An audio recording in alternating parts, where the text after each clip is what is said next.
বন্ধু আমার সেহরি খেয়ে রোজা রেখেছে, ইফতারিও করেছে সে। মাগরিবের নামাজ শেষ হতে না হতেই দেখি লাকির উদ্দেশ্যে দোকানের দিকে দৌড় দিয়েছে সে।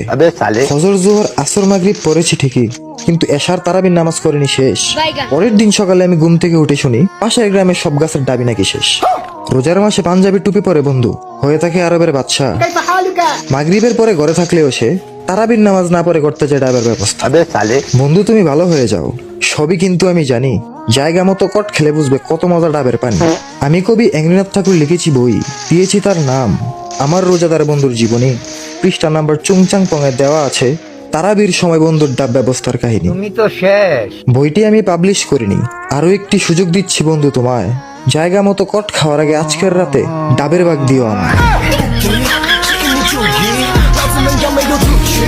এই মস্তিষ্ক রয়েছে না, এই মস্তিষ্কর দাম গবেষকরা জানাচ্ছে, যদি বিজ্ঞানীরা জানাচ্ছে যদি বানানো যেত তাহলে 5,000 কোটি টাকা লাগতো এই মস্তিষ্ক বানাতে। তো এত সুন্দর হতো না। এই মস্তিষ্ক চালাতে যে বিদ্যুৎ লাগে এটাকে 2000 কোটি কিলো ওয়াট বিদ্যুৎ লাগে।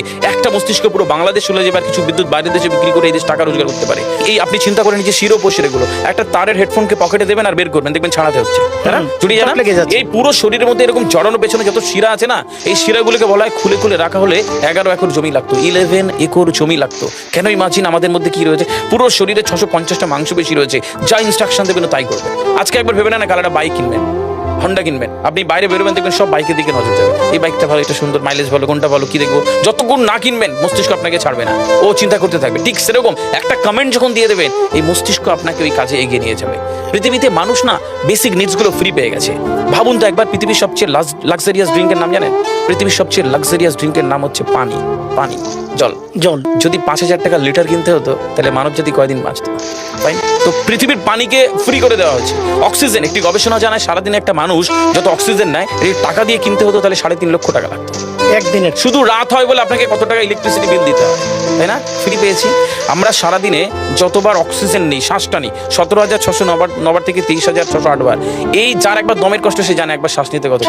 তাহলে বেসিক নিডসগুলো তো ফ্রি, আর বাকি জিনিস আল্লাহ সুবহানাহু ওয়া তাআলা দিয়ে দিয়েছে। আপনার আমার জন্মের সময় সব দিয়েছে, একটা উইল পাওয়ার ঢুকিয়ে দিয়েছে, যেটাকে বাংলা ইচ্ছা শক্তি বলে। এই ইচ্ছা শক্তির বলে আপনি এখান থেকে বেরিয়ে কালো বলে চুরি ধরতে পারেন, আবার অভুক্ত মানুষকে একবেলা খাওয়াতে পারেন। এই দুটোর জন্য আপনার বিচার হবে আর আপনার জীবন একদিকে যাবে। বুঝতে পারে, ফিল করতে কেন দেওয়া হয়েছে। আমরা বেশিরভাগ মানুষ দেখবেন নামাজে দাঁড়ানোর সময় চিকন একটা ঘেমো গন্ধওয়ালা পোশাক করে নামাজে দাঁড়ায়। বিয়ে বাড়ি যাচ্ছি হেভি ফিটফাট করে, কখনো এটা ভেবে নামাজে দাঁড়ায়নি যে আল্লাহ সুবহানাহু ওয়া তাআলার সামনে দাঁড়াচ্ছি, যিনি আমাকে সৃষ্টি করেছেন, আমার রবের সামনে দাঁড়াচ্ছি। এই ফিলটা হয় না। আমি সিজদায় গিয়ে বলি সুবহান রাব্বিয়াল আলা, ও ঢাকায় নামাজ পড়ছি আর ঢাকুরিয়াতে রয়েছে আমার মন, কেন মানে বুঝি না। আমরা তাকবীরে তাহারিমা করি আল্লাহু আকবার, আল্লাহ সর্বশ্রেষ্ঠ, ফিল করি না। যখনই না ফিল করবেন তখন অনুভূতি আসবে না। সূরা জুমার আয়াত নাম্বার 9 খুব সম্ভবত আল্লাহ সুবহানাহু ওয়া তাআলা কোরআনে বলছে যে জানে আর সে জানে না, দুটো ব্যক্তি এক হতে পারে না। সুতরাং বুঝতে হবে। হাদিস শরীফে আমরা সবসময় পড়ি না যে শহীদের রক্তের তুলনায় জ্ঞানীর কলমের কালি অনেক বেশি মূল্যবান।